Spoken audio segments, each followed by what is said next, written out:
Well, there's nothing more presumptuous than somebody pretending to introduce a United States senator, and especially a senator whose career is as distinguished as Tom Harkin. So I'm not going to waste any of your time, since what you're here is to hear Tom Harkin. But it is a remarkable career.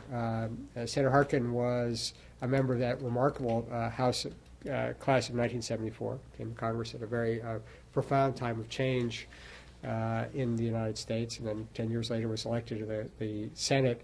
Has served, been elected 4 times now to the Senate from Iowa, which, believe it or not, is a record. And that's a very distinguished record when you think about the many distinguished people who've held that seat over the years. And it really tells you how high a regard the people of Iowa hold him. And for those of us who spend a lot of time in the vineyards of Iowa, we appreciate how seriously they take their politics, and therefore what a really tribute it is to him that he's served that long. He's played a remarkable role in you can't even begin to count the different areas of public policy over the years. But the two that I have really the greatest respect for in some ways are the incredible role that he's played both on agriculture and the related issues around nutrition, and the now increasingly on climate and energy related agriculture policy, and on health policy. In addition to being chairman of the Ag Committee, he's chairman of the Labor HH Subcommittee, and as somebody who worked on the authorizing committee, I greatly appreciate that the authorizers are there to look good, but the appropriators are there who really make the difference. And over the years, he's played an incredibly important role on health and social policy issues. He's been a great friend of this school and the library. He's just set the Guinness World Record for the number of consecutive visits by a sitting U.S. Senator to the LBJ Library, which is we're grateful for. And I'm also just, before we turn the podium over to, I'm just grateful for our many distinguished guests here, particularly B. and Audrey Rappaport. We're officially going to announce this next week at a dinner at the library, but I think you all ought to know that to the extraordinary generosity of B. and Audrey, we are about to establish the B. and Audrey Rappaport Professorship in Health Policy here at the LBJ School, and I can't tell you how important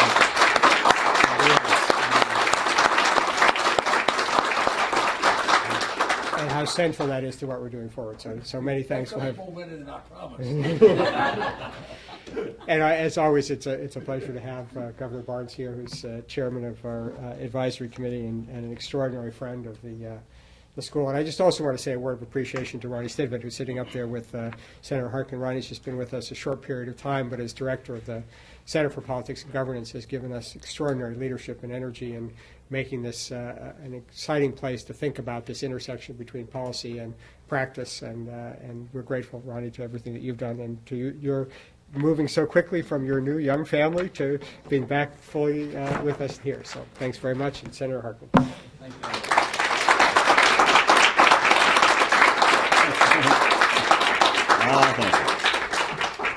Jim, thank you very much, and thanks for inviting me to be here today, and thanks for your leadership here. I worked a lot for Jim in the past. Well, what I mean by that, he was the staff guy on our Education Labor Committee that Kennedy's the chairman of, and I'm on that committee. And we have the saying in the Senate that senators are a constitutional impediment to the smooth functioning of staff.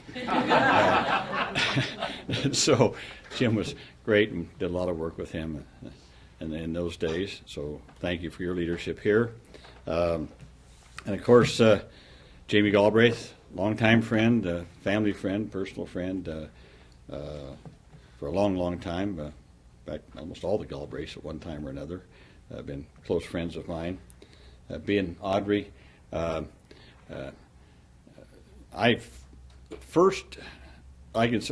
shouldn't say the first job. When I got out of the Navy and came back to Iowa, I got involved in politics, and I ran a campaign for a guy who was running for governor and lost. And so I was without a job, and so I got hired by a guy to sell insurance for this company. And it was B. Rappaport's company. So I had sold insurance policies for Rappaport for about a year there, and then decided to go on to school. I don't know, I probably lost him some money on those policies, but he's never really held it against me after all these years. But it was a wonderful. And what really drew me to it was because they were seeking out people that were labor people, and I was very close to organized labor, and these were insurance policies for people that otherwise probably wouldn't be able to afford insurance policies. These were your rank and file workers out there that had families that couldn't afford it, and that's what appealed to me. And that's the kind of person B. Rappaport has always been, and I've known and loved him ever since that time. I didn't really know him then. I mean, he was way up there, and I was just a little flunky down there. But got to know him later on through the years as a congressman and later as a senator, and has just been one of the most generous individuals. And, of course, he always calls me up and says, Harkin, what are we going to do about this? How are we going to tell you about this? They're robbing this country blind, Harkin. Now, what are you going to do about it? He's always stoking me up on something. And Ben Barnes, who's just been a wonderful, wonderful friend of mine for, again, going back 20, 25 years, I guess, or more. And again, one of our great political leaders and thinkers, someone who's just always been involved from the nitty-gritty on up, whether it's raising money or just going out and helping candidates. A lot of times people who had such a sterling career as Ben Barnes, a lot of times they get up there, then they move sideways. They get out, they're in government, and they're very successful, then they move sideways. A lot of times you don't hear from them again. They're just sort of gone. But that's never happened to Ben. And he's always been there for us and for people running for office, and has been one of my great friends and fundraisers for me in all my campaigns. And I just thank you publicly for that, Ben, both you and B. Rappaport.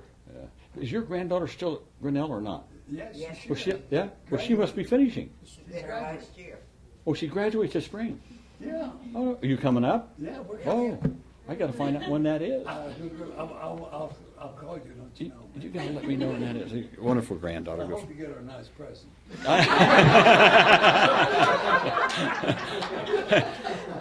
That translates into a job.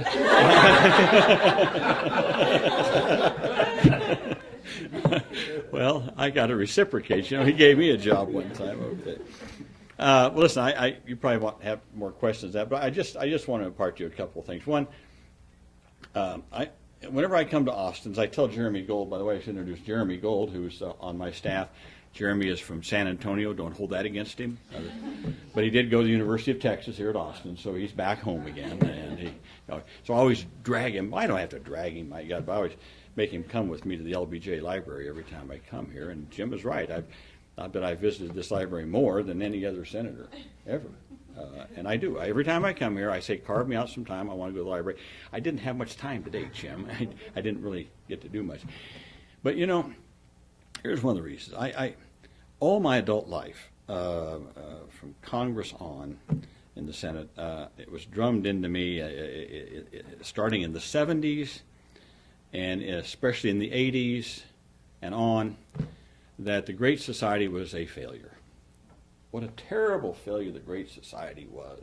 How it failed us, and on and on and on. You just keep hearing that drum to the point where none of us running for office would dare stick up for the Great Society. We'd never utter the words. And so I got to thinking about that as I got older and as I started. And I made a foray into presidential politics in 1991, 92. Some of you may have missed that. It's all right. I think my wife missed that one. But I did. I got beat by some guy from Arkansas. Don't know whatever happened to him, but anyway. But at that time, I had my little thing was a Blueprint for America. And I started talking at that point about how the Great Society not only did not fail us, but it made us the country we are. And so I come back and I talk about it to audiences, and I have been for many years. And I talk about the Great Society. What was it? What did it do? And so I always go down the list. I said, well, you've got the Voting Rights Act and the Civil Rights Act. I just wrote these down. Medicare, Medicaid, food stamps that has cut hunger out of this country, the Head Start program, Elementary and Secondary Education Act. I can elaborate on that one, by the way, but I might later. Higher Education Act, the National Endowment for the Arts, public broadcasting, NPR, PBS. I mean, have you been watching the John Adams series now? I just started it. All the great things of public broadcasting, or the Prairie Home Companion that I listen to every Saturday night. Wouldn't be there without NPR. You're not Prairie Home Companion fans, I guess. He was in Austin once. Garrison Keillor had a broadcast not too long ago. The Clean Air Act, mass transportation, the Wilderness Act, community health centers. Community health centers. That's probably doing more to help people in this country that lack health care services than any other single thing in this country, and does a great job of preventative health care, which I could get into also. One that's very close to me, legal services. When I after selling insurance and knowing I was a failure at that, I then went to law school and got my law degree, and I came back, and my first job out of law school was with legal services. I was a legal services attorney. It was just starting then. I was 1972, 73, just starting. And of course, I had to quit that when I ran for Congress, and I was running against an incumbent congressman who referred to me as that unemployed OEO lawyer, because OEO had this sort of bad connotation, see. And so ever since I've been in Congress, I have been a very strong supporter of the Legal Services Corporation. One which, by the way, a certain senator from Texas always tried to cut out. I had more debates with him on that was Phil Gramm. I had more debates on the Senate floor with Phil Gramm about legal services than anyone else, and I loved going toe-to-toe with him on it. But legal services, the Job Corps centers. We have a Job Corps center in Denison, Iowa, small town, and we just got approved for another Job Corps center in Ottumwa, Iowa, and that will be started to be built next year. These Job Corps centers are wonderful places, and they do a great thing for so many young people in this country. Well, that's just sort of the list I just jotted down over there. I talked to audience about it, and I say, now, these were failures? These were failures? Quite to the contrary. It made us the nation we are today, when you think about it. And I always say, I challenge those who said the Great Society was a failure. Tell me, which one of those do you want to repeal? I challenge any Republican or anyone else to tell me which one they'd like to introduce a bill to repeal which one of those. Now, those of us who are liberals a lot of times get accused of wanting to do everything for everybody. Oh, you liberals, you want to give everybody a free ride and all that kind of stuff. You see, I don't see it that way. See, I've always believed that perhaps the primary role of government is to provide opportunity to people. And the primary role of government, I've often thought about it, is I analogize it to a ladder. You've heard the ladder of opportunity. That really, you want to build a ladder. Because you see, with a ladder, you still have to exert energy and effort and initiative to get to the top. But the rungs are there. And it's the government's responsibility to make sure those rungs are there. And that's things like Head Start programs, maternal and child health care programs, and education, and training, job training, and even Social Security and Medicare. You say, well, how are those rungs? Well, because if those are there, then you know you can take risks and you can take chances, and later on in life, you're not going to be in the poorhouse. You're going to have something that will make sure your later years you have health care and a decent standard of living. So those are the rungs of the ladder. And sometimes, through no fault of your own, sometimes people fall off the ladder. They get injured, they get hurt. So what we have workman's compensation, we have job training, retraining for workers, that type of thing, to help them get back up and get back on the ladder again. So I've often believed very strongly in this ladder of opportunity, and to me that's what the Great Society was.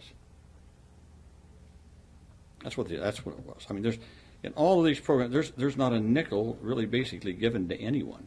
These are all programs where either it's a trust fund, which you pay into, and you get back later on, or there are things that provide that kind of a ladder of opportunity. Now, again, I always talk about a ladder because you see, I'm not talking about an escalator. See, an escalator is a free ride. You get on an escalator, it takes you up. I'm talking about a ladder. I'm not talking about a free ride. But I am talking about building the structures that enable you to get up that ladder. In the 1980s, well, actually before that, 70s, early 80s, because I had a brother who was disabled, and I saw how he had struggled in his life to overcome certain things. Not so much his disability, but the prejudices that people had against his disability. And just getting a job or an education or getting a driver's license, whatever it was. It was always a struggle. And I thought, by gosh, if I could ever get in a position to do anything about it, I would. I'd try to do something. So I sort of took a leaf from the Great Society. And in the 80s, I began to work on a general civil rights bill that would cover people with disabilities. So we'd already covered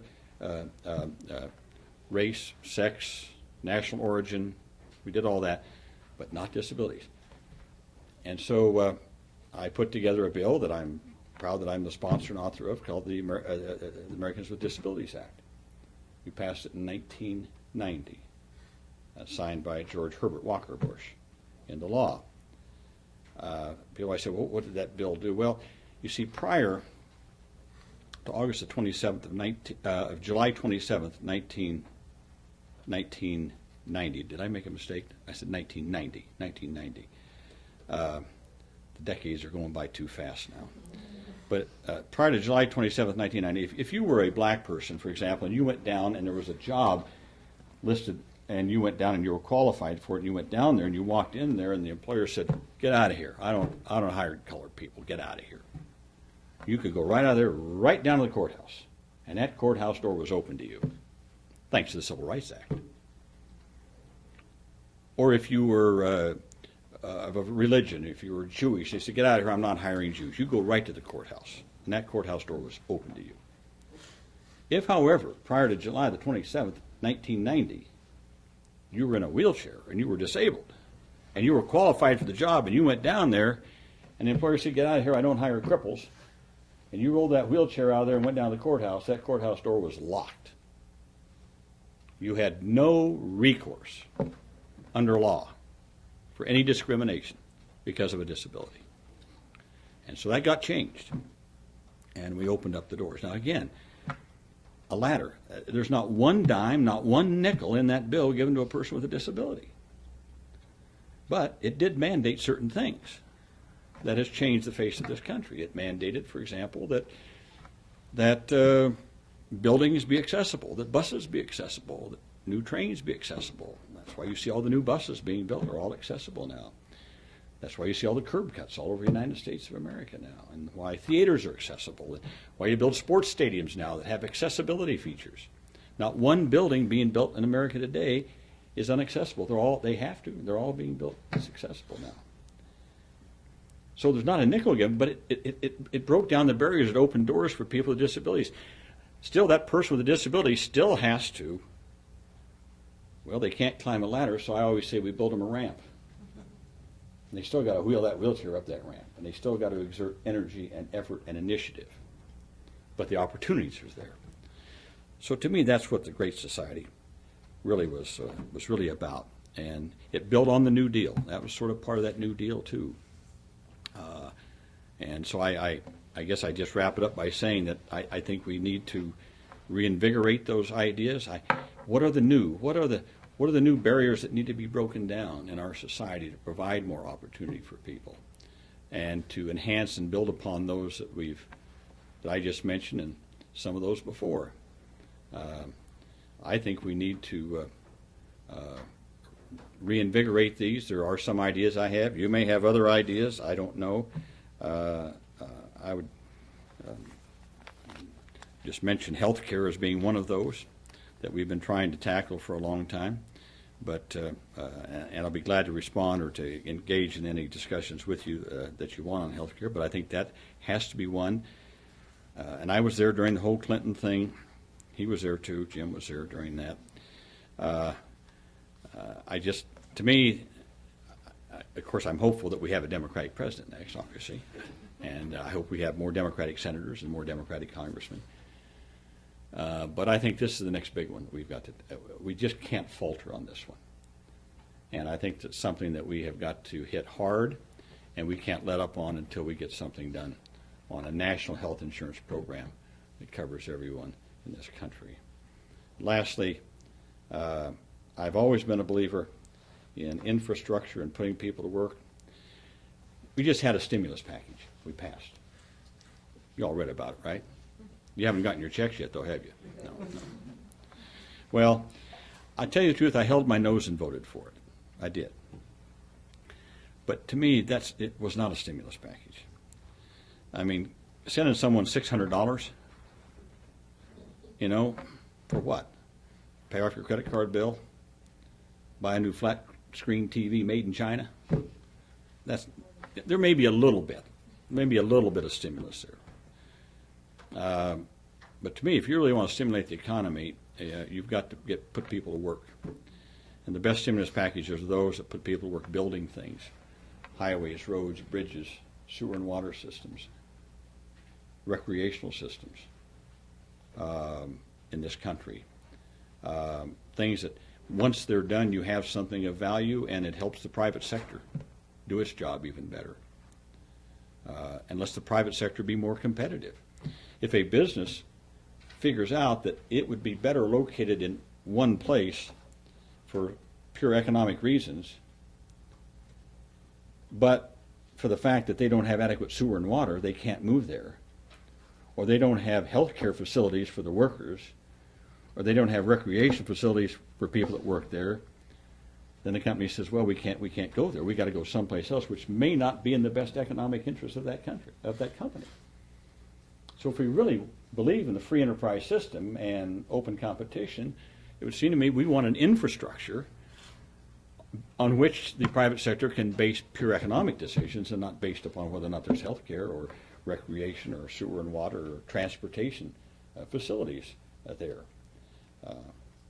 So to me, that's the best kind of stimulus, and I hope we can have another stimulus package that will focus on that.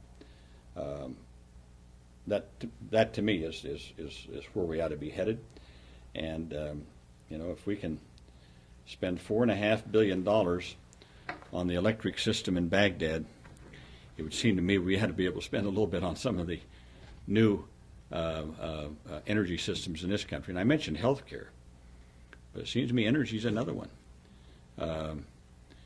We started this under Carter. I was on the Science and Technology Committee at that time.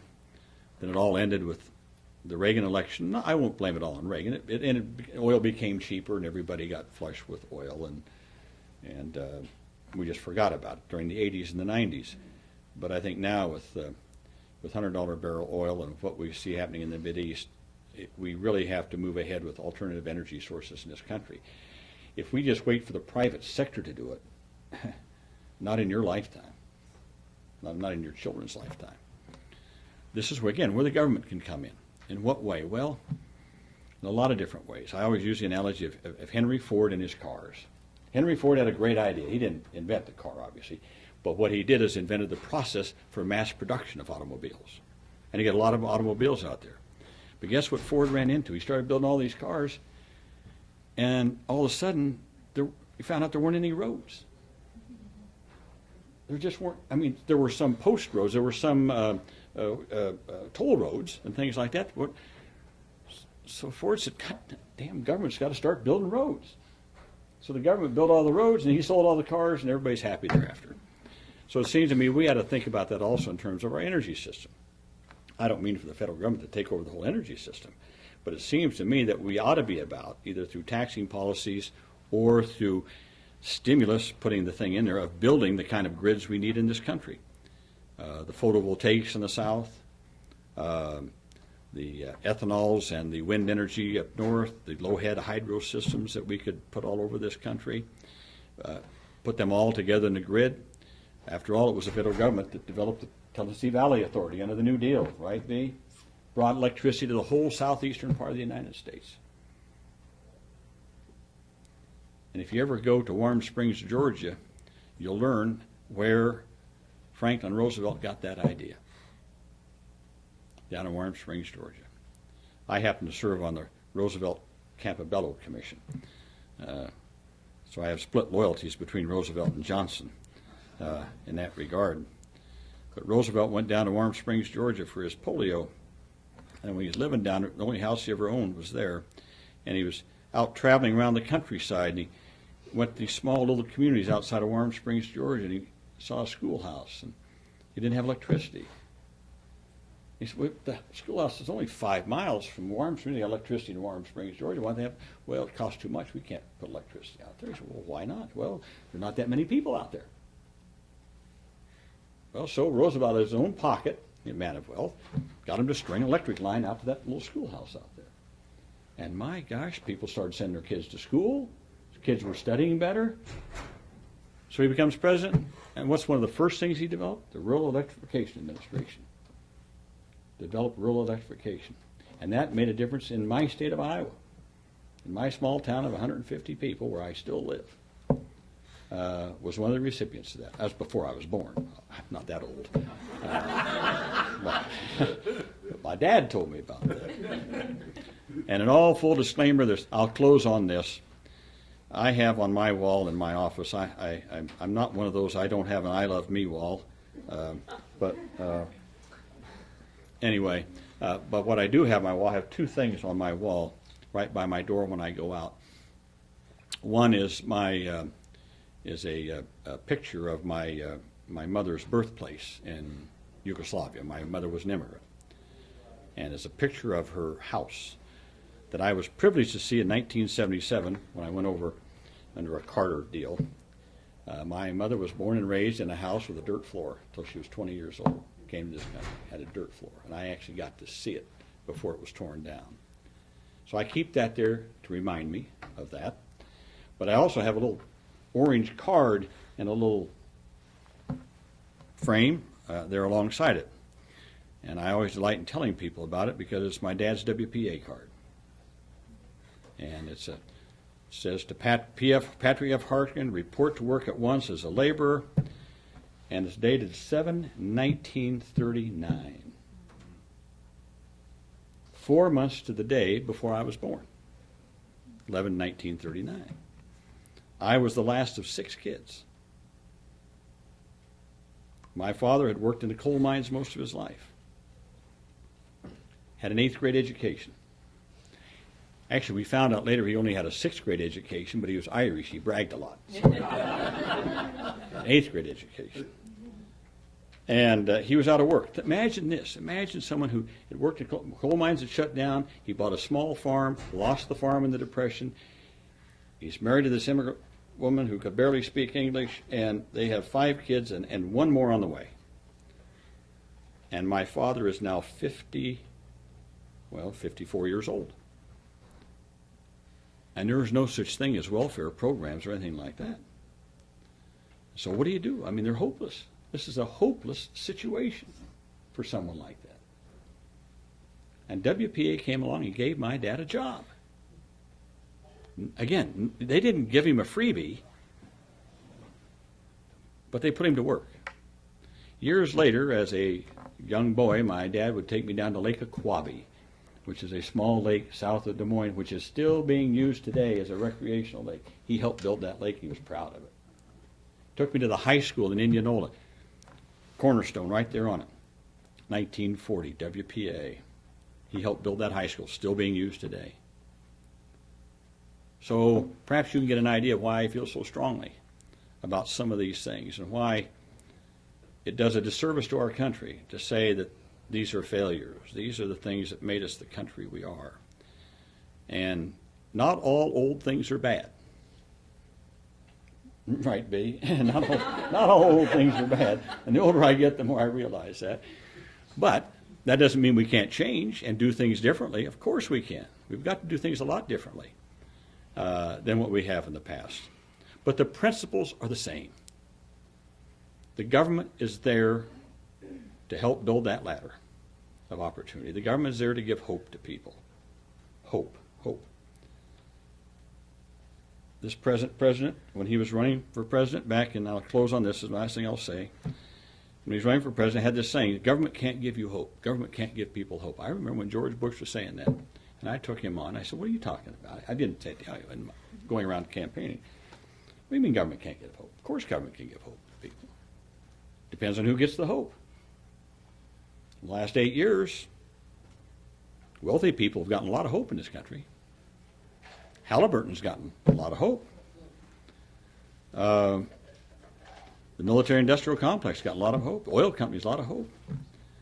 But how about hope for working people and the people at the bottom rungs, that they can have a better life, that their kids can get up, that they'll have health care, that they'll have decent jobs, that they'll have housing and neighborhoods that are safe and clean. You know, to me, government can give this hope. It just depends on who's running the government and what the principles are. So I go back to those principles, and what I say to you is we need another government, a new government that recognizes the principles. We can't do the same old things over again, but we can, based on those principles, build a new, I wouldn't say great society, but a more fair society. And to me, that's the challenge for the next administration. That's it. That's it.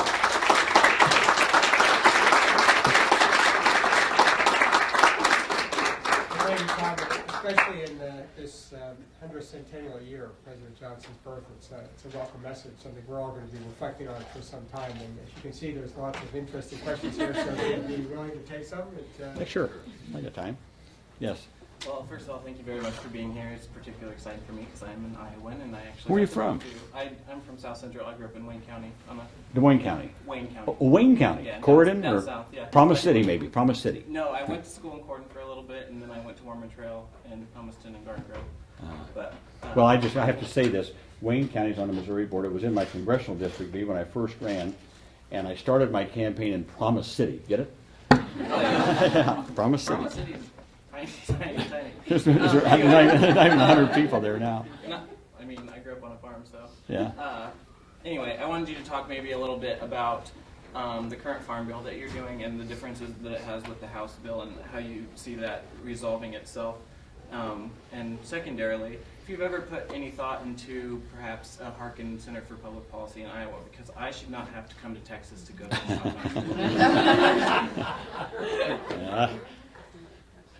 You can't beat this one. I'm you can't beat this one. Well, Farm Bill, yeah, okay. As you all know, I chair the Agriculture Committee. I often wonder, is that an accolade or a burden? I can't remember. But farm bills are very tough things to get done. We're working on one right now. It's overdue. We've extended it till April the 15th. I'm on the phone constantly trying to get it worked out. It will not be what I want, but I'll support it because, like anything, it's compromises, right? You'll have some of the things I want in there, but it's not. We have to change the direction of agriculture. I started that in 2002. I was chairman then for a brief year and a half for the 2002 Farm Bill. But you can't make abrupt changes in agriculture. It's like a railroad train. You can bend the tracks a little bit and try to get it moved in a different direction. But because of our obligations under WTO, the World Trade Organization, we do have to change some of the way we are supporting agriculture. And without getting in it too deeply, it's the same. What worked in the past was good. The way we supported crops and things in the past, I think, was good. I don't think it's good anymore. It's got to change. We have to change the way we're doing things. Does that mean we change support for agriculture? No, it's just a different way we do it. Back when we started these programs back in the 40s and the 50s, we didn't have very much land under cultivation. Now, we're ripping up everything. And we're taking conservation land out to put it into production. Prices are sky high. So what do we find? More and more of our soil going down the Mississippi River. Hypoxic areas down off of Louisiana, killing all the fish. The nitrogen fouling up our city water systems all over the country. So it seems to me what we need to do then is, rather than to pay farmers for what they grow and how much they grow, start paying them for how they grow it. Are you a good conservationist? Are you saving soil and water? Are you doing rotational? Are you doing minimum tillage? Do you have buffer strips along your streams and grassed waterways, things like that? I got this idea traveling throughout Europe in the 70s. They were giving all this money to their farmers, and yet they were WTO compliant. We were giving all this money to the farmers, and we're not. I said, well, how are they doing it? They're making green payments. Green payments under WTO are all there's no they're not WTO actionable. You can get anything you want for conservation payments under WTO. So I tried to get this done with a new program in the 2002 Farm Bill, the Conservation Security Program, to give payments to farmers to be good conservationists. Oh, boy, it's been a struggle. I got it in. I got it as an uncapped entitlement program. And then the this administration, first took out $3 billion out of the program and changed the program in 2003. At Christmas time, everybody wanted to go home, and I stood on the floor of the Senate and stopped everything and stopped people from going home because I wanted that money back in conservation. Well, and you all know the dirty little secret about senators, right? It's not what we can do that makes us powerful. It's what we can stop that makes us powerful. So I was stopping things, and I wasn't going to let people go home. And finally, everybody got all of an uproar, and they promised to put the money back, which they did the next fall. But then immediately took it out again, plus another $1 billion. So they took $4 billion out of this program over the last 5 years, which has thwarted it. But even with what we had, it's been a great success. People love it. I'm trying to expand it under this farm bill. I just tell you, I started out at $4 billion in this farm bill. I'm down to 1.28. So we'll come out of it with something, okay? And we'll continue to push ahead on that. But that's my idea about ag. Is let's start getting farmers more involved in conservation and being careful about what they grow and how they grow. The second thing is, and that's also true of animal agriculture, making sure that we have enough money in there for clean water.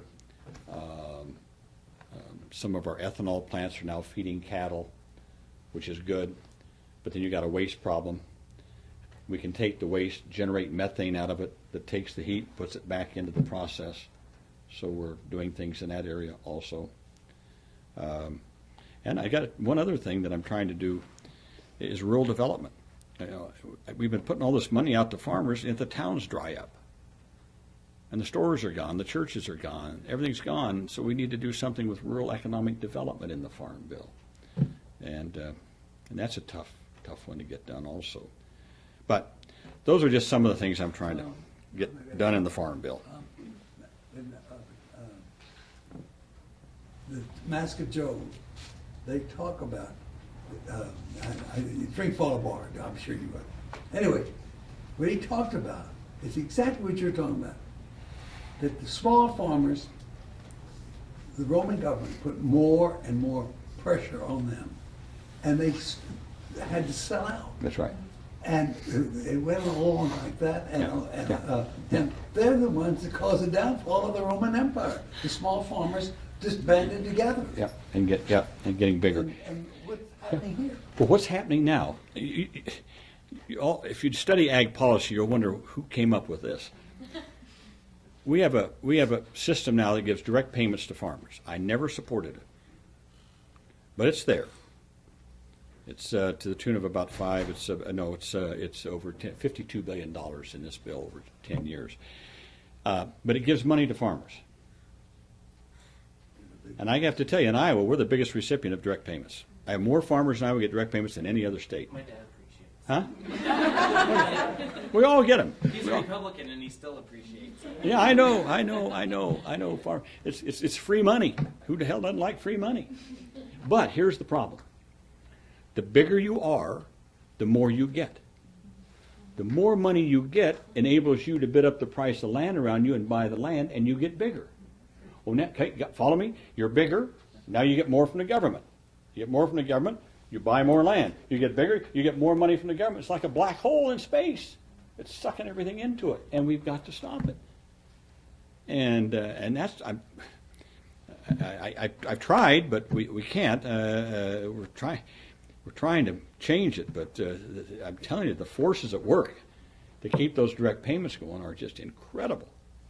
And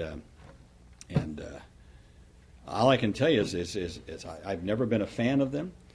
I think it ought to be changed into a different system, but we don't have the wherewithal to do it. Although we're making some inroads, we're making some. We're moving some of that money to EQIP. You know what EQIP programs are for livestock and environment, the CSP program, and some things like that. But boy, it's a slow process. But when I was a young person, I used to go down to Leon a lot, Decatur County. That was all grass. That was all cow, calf, and sheep. And you know what it's like now. It's a whole change. Anyway, I shouldn't have gone so far. Agriculture, I can go on forever on that. Yes. Hi. I also spent some time in Iowa. I spent 4 years at Grinnell. Well, that's where his granddaughter is. Right, Grinnell. yeah. It's been a little while, but right. Yeah. Where are you from? I'm actually from Austin. Oh, you went to School Grinnell. up there, yeah. Yeah. It was So I had to go to Iowa to get a good, solid education. yes. You have to in those cornfields. There's not much else. Right. Go Nears. Yeah. If you survive the winters, you're all right. Yeah. Here at the LBJ School, I've been focusing on health policy, and I was wondering if you could talk a little bit about what you see as the major barriers in accomplishing, hopefully soon, getting to a universal healthcare system. When I was running for president in 91, 92, we were talking about health care then. We've been talking about it since Harry Truman's time. And at that time, I kept saying, we have the wrong paradigm. All we're talking about is how to pay the bills. And quite frankly, that's all we're talking about today. That's all Obama and Hillary are talking about, is how to pay the bills, McCain to a certain degree. It's how to patch and fix and mend once you're sick. What we ought to be talking about is how do we keep you healthy and well and preventative medicine and keep you out of the hospital in the first place. You know, the old story about, the person standing by the stream and watching all the bodies go by and started pulling the bodies out and more kept coming by, you'd be well served to go upstream and find out what's going on. And that's what we're doing in healthcare. We patch and fix and mend and how we're going to pay the bills. Precious little incentives. Almost all the incentives in our healthcare system is on that side. Very few incentives to keep you healthy and well and out of the hospital.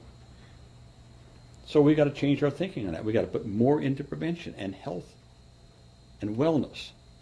And so I have a comprehensive bill in called the Help Bill, Help America bill. It's a health bill, but it covers everything, and we can't do it piecemeal. It's got to be everything from early childhood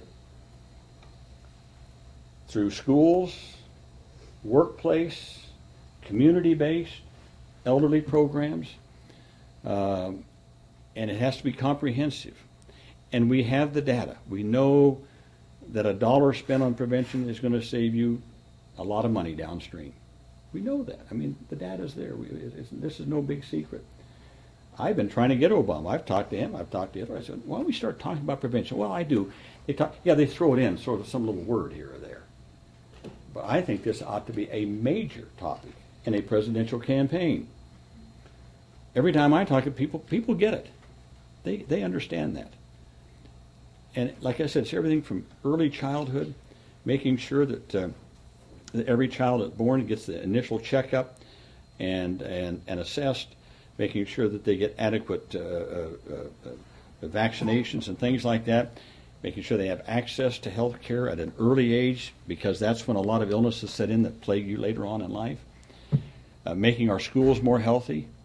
We ought to mandate. Now, we can't do this. This is where it gets into a touchy kind of a thing, state, federal thing. But we are building elementary schools in America now without a playground. Now, when I went to school, small country school, we had 15 minutes in the morning, a half-hour lunch, and 15 minutes in the afternoon. We had 1 hour a day we had to go outside. And we had to play hard. I mean, unless it was 20 below, but maybe you could stay in. today, the average in America is over 80% of elementary school kids in America get less than 1 hour a week of physical exercise. We got to make, and I've seen schools in Iowa and other states, in high schools, where they have a curriculum on physical fitness. It's not just PT. You actually have to go and do certain things. You wear monitors as part of your grading system. And I've said this to spellings before. You got No Child Left Behind. You got No Child Left Behind. How about health-wise? How about leaving no child behind in terms of their health and their well-being? And teaching kids about good nutrition in schools. I'll bore you with one other thing I did in the Farm Bill in 2002. I always had this idea that, well, back up. In 1996, the 1996 Farm Bill, I first tried to get vending machines taken out of schools. As you can see, I was a spectacular failure at that one. Well, what I didn't realize at the time, I knew Coke was going to be opposed and Pepsi and Frito-Lay and all that, but boy, you're talking about getting blindsided. I didn't expect the PTA to be my biggest foe. The parent teachers, national PTA, was the one that came down hard on me. Why? Because they get the money from those machines, and they buy band uniforms and do different good stuff. You know, I always say, you know, it's an interesting kind of a trade-off. We'll make your kid obese, but we'll give him a band uniform. You know, we'll get him diabetes early, but he'll play a trumpet. So I tried to do that. So in the 2002 Farm Bill, I tried an experiment. I took $4 million of your money, nice being chairman, and I put it into a program, volunteer program. I took 100 schools. I took 25 schools in 4 states plus an Indian reservation. 25 volunteer to provide free, not paid, free, fresh fruits and vegetables to kids as a snack, not in the lunchroom, but in the classroom or in the hallway outside or at a kiosk in the hall, not in the lunchroom. I wanted it when kids get hungry in the morning, and they get the growlies, they can go get an apple or an orange or carrot sticks or something like that. So I got this. I tried this, put it out there. But 4 states. Well, what's happened since then? Every one of those 100 schools that first participated, not one has dropped out. They all love the program. And you might say, well, why wouldn't they? Well, when I first started this, people were berating me, saying, oh, Harkin, you're going to have kids throwing apple cores and orange peels and banana peels. The classroom will be a mess, and you're to blame for it. So, well, okay, we'll make it voluntary and see what happens. None of that happened. Well, all those 100 schools, every school has stayed in the program and begged to stay in it. We're now up to about 400 in some schools, and we're in 14 states. We're now up to about $20 million a year putting into that program. Kids are eating fresh fruit. You would be surprised. I've been in schools in Pennsylvania. I don't want to pick on Pennsylvania. I just happened to go there once. 4th, 5th grade kids have never had a fresh orange, have never had a banana. Can you imagine that? Kids have never tasted things like fresh broccoli. I have seen with my own eyes, now you're probably going to think I've really gone off the deep end there, I've actually seen with my own eyes 2nd grade kids eating fresh spinach. You know, it comes in little packets and they have a little dip with it and they eat fresh spinach. I love it. Carrot sticks. Kids love those carrots, nice and crunchy. And they eat kiwi fruit. I was in Ohio looking at these schools in Ohio. That was one of the first states, was Ohio. And the strawberries in Ohio come in before the school is out in June, the first wave of strawberries. I went to this one school, and they said, by 10 a.m. there's not a strawberry left in school. Kids love this stuff.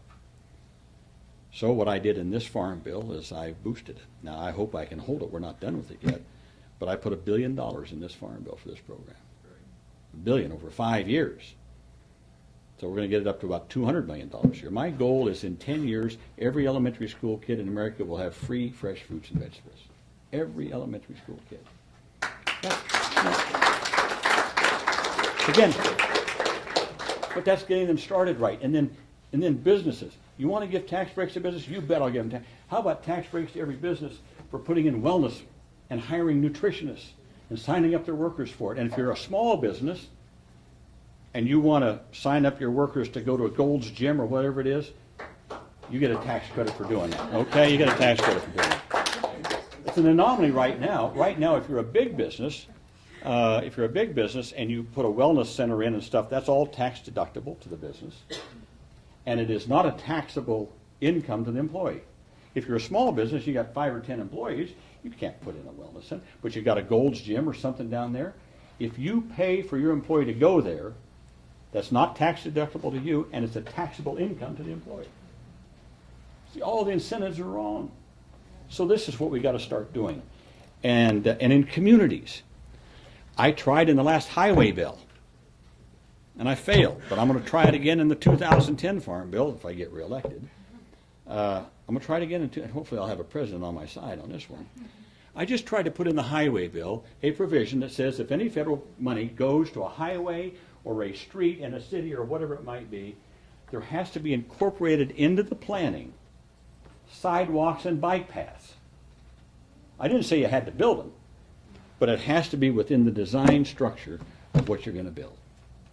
You can't build a bridge in Europe today, but you got to have a bike or a walking path alongside of it. These kinds of things to promote community wellness programs. I don't know what you're doing here in Austin, but I can tell you, I've been to Portland, Oregon, and what they're doing in Portland is fantastic.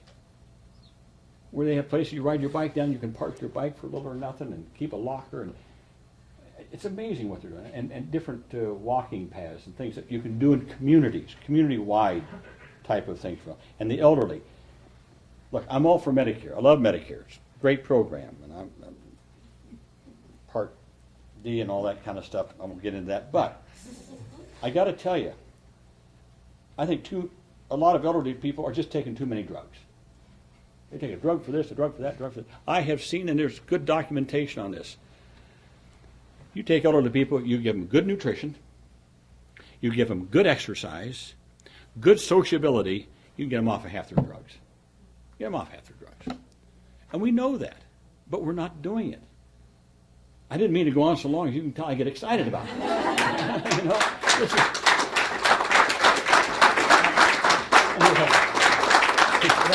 And there's no crowd that appreciates more than somebody getting excited about a good policy problem like that. So, thank you so much for this. We really appreciate your taking the time to come by here. You're always welcome, and please come back and see us again soon. Thanks, Jim. I've got just one observation. Senator Obama and Senator Clinton are very fortunate that it wasn't 6 months ago and the television in the eyes of the American people were all not on Senator Harkin here. Now that we'd be having Senator Harkin for president. I tried that one.